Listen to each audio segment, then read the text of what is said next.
Because of the tragedy which happened last time with Moonbrida, we had a small ceremony for her. Midgard Somir always comes around and makes the vaguest statements. Maybe they are clear for some people, but for us not so much. Such a nice fire dragon. When are we able to get such mounts?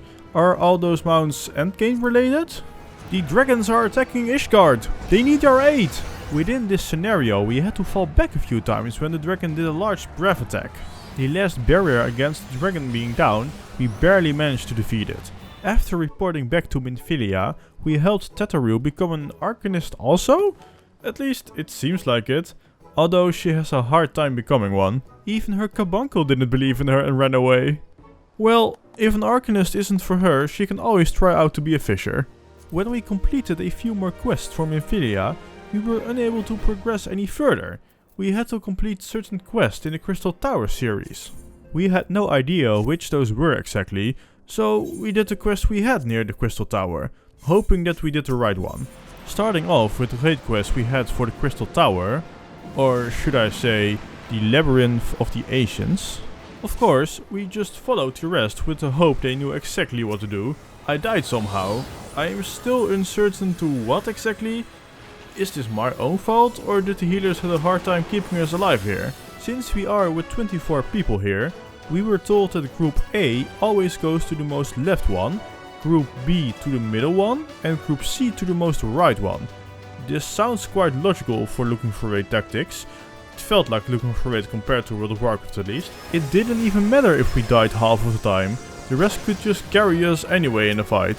Hehe, oops. We apparently had to stand in one of those circles. This one time they rushed me and I didn't have any time to get to safety. 10 out of 10. The raid was cleared and even with half of the raid dying all the time they could still clear it without any wipes. In some way this is a bummer since we literally had to do nothing to succeed in this specific scenario. Is that Nero? What is he doing here? I thought we defeated him long ago at Castrum Sentry. From this point onwards we had a hard time staying awake. This part of the story didn't stick with us and it felt like one of the most boring parts of our journey. It's possible that we were just tired, but I would like to hear your opinion about this specific part of the story. Do you think it's great and were we just too tired, or is it really one of the weaker parts of Final Fantasy's story? After a long talk with the new people, we had to get into the Circus Tower. The place looks pretty and the fights do look cool.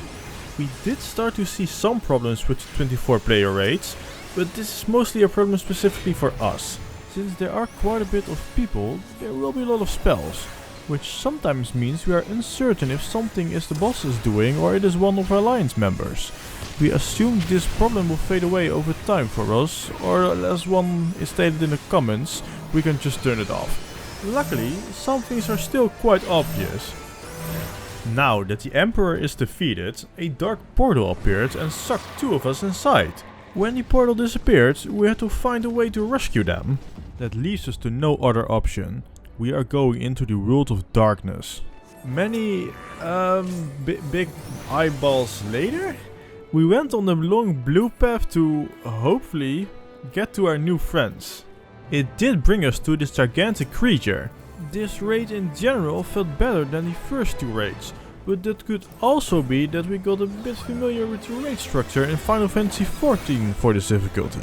After being done with the whole raid, we found them here where one seemed unconscious. From memory I only remember them as the green people. This is how much my brain saved during the period when I was probably tired. I didn't even remember Nero being here, let alone turning purple. Luckily we went to bed right after. Our new green friends had to stay behind in the Dark World. But because of this we were able to escape. When Nero got close to the portal, his purple glow disappeared and went back to normal. Since our new archer friend got some power from the green people before leaving the Dark World, Gratria is now able to seal away the Crystal Tower. Eventually he sealed off the Crystal Tower, including himself. While someone did state you can assign which hotbar is shared across all classes and which are not, for now I switched a few things around and made the fourth hotbar just for abilities and items which are used across all classes. Now having the Crystal Tower quest series completed, we can continue with the main story quest. Although we are kind of wondering why this is not part of the main story quest itself. since it is required anyway. I also bought my last piece of equipment with the tombstones. After going to Ulda, we had to wait at the train station for a bit. The train never came, so we spoke to Laurentius, who happened to be nearby. Although I have my suspicions that he might not be 100% trustworthy. Going back to Ulda to celebrate our victory at the Crystal Tower, we were met with this message. Upon proceeding to the Sultana's bedchamber, several cutscenes will play in sequence. It is recommended that you set aside sufficient time to view the scenes in their entirety. Well, how long would that take? You can take a wild guess, but it took 50 minutes to complete all cutscenes. For us, it was a lot easier to follow compared to the Crystal Tower. Here is a quick recap of what happened in the 50 minutes of cutscenes. We were met with the Sultana where someone poisoned her drink to kill her. We were the number one suspect since we were the only ones who were with her during this time. People within our grand company were also involved in the scandal.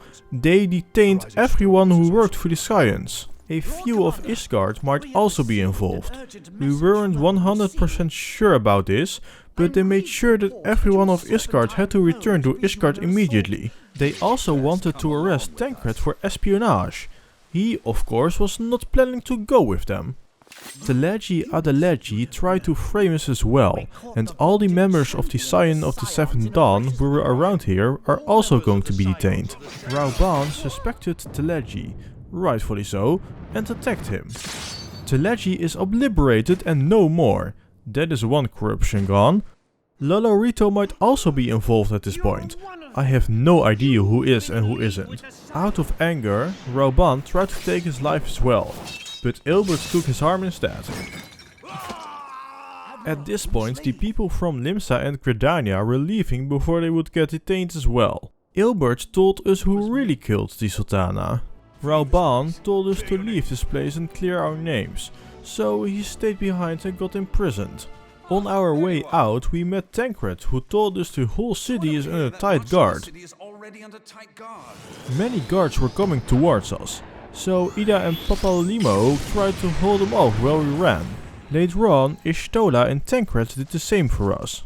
Minfilia had to do the same and we were the only ones left near the end.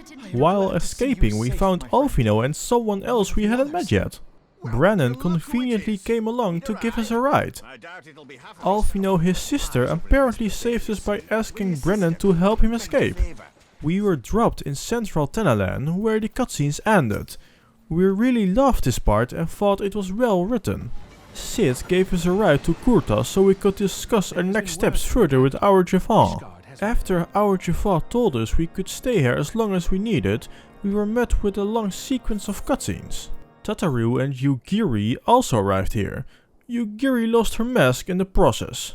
Tataru mentioned that Ishgard might be a place to go after all of this. This seems to be the end of A Realm Reborn, but not yet the end of the video, since there are still a few things we want to do before going into Ishgard. Is Urianger now also controlled by one of the Ascians, like Tancred was? Or is she really one of them? Who knows when we will find out. We did accept the first quest of Heavensward, and what did he hear? Alfino got another voice actor? We had a few blue quests we wanted to finish before going into Ishgard, such as the Sunken Temple of Karn on hard mode. Ac Afa Apitiatre on extreme mode took us not as many tries as the Striking Tree, but still a fair bit of wipes before we managed to defeat Shiva. I started doing the quest chain, the 3 collectors, because Evil Spooky had already done this and had to do the trial, and it was also mentioned in the comments. What is even going on here? Why do they obey this move and leave us? During this quest chain I laughed a lot. The random sound effects, the faces they make sometimes. This is without doubt one of the best quest chains ever made.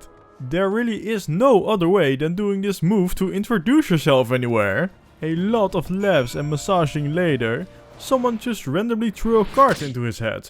What is the meaning of this? Make sure to wash your hair before you leave the house. Sometimes I wonder what I got myself into. I am loving it though. We also learned this dance? Doing this dance apparently summons his father. I suspect he is a bit scared of his father. Are there more quest chains like this? This is pure gold. Now those two are fighting over whose spear this is. I can't stop laughing. Well, this is one way to give us a quest. It did unlock the battle on the big bridge against the big guy. Since we had to wait for Evil Spooky to do the trial together, I unlocked Thaumaturge to check out how that one will play, since I usually love classes with magical powers. Early on it seems you must balance ice and fire, which is a nice concept in my opinion. Hopefully we will get more spells to enhance this balance. I got to about level 11 before Spooky arrived. While in queue I upgraded my Grand Company rank. Battle on the big bridge is the first one we will do. Followed by Minstrel's Ballad, Ultima Spain. About 50 minutes into the queue, we finally got into the Howling Iron Extreme mode. With this one also, we wiped a few times before defeating Garuda. We were mostly wiping due to not killing her ass or clones fast enough. Well, it is time to end today's video and head into Ishgard next time. I hope you enjoyed the video. Make sure to like it if you did and comment down below what your best experience was in A Realm Reborn. Don't forget to subscribe to not miss any of my content, and I hope I see you all in the next one. Bye bye!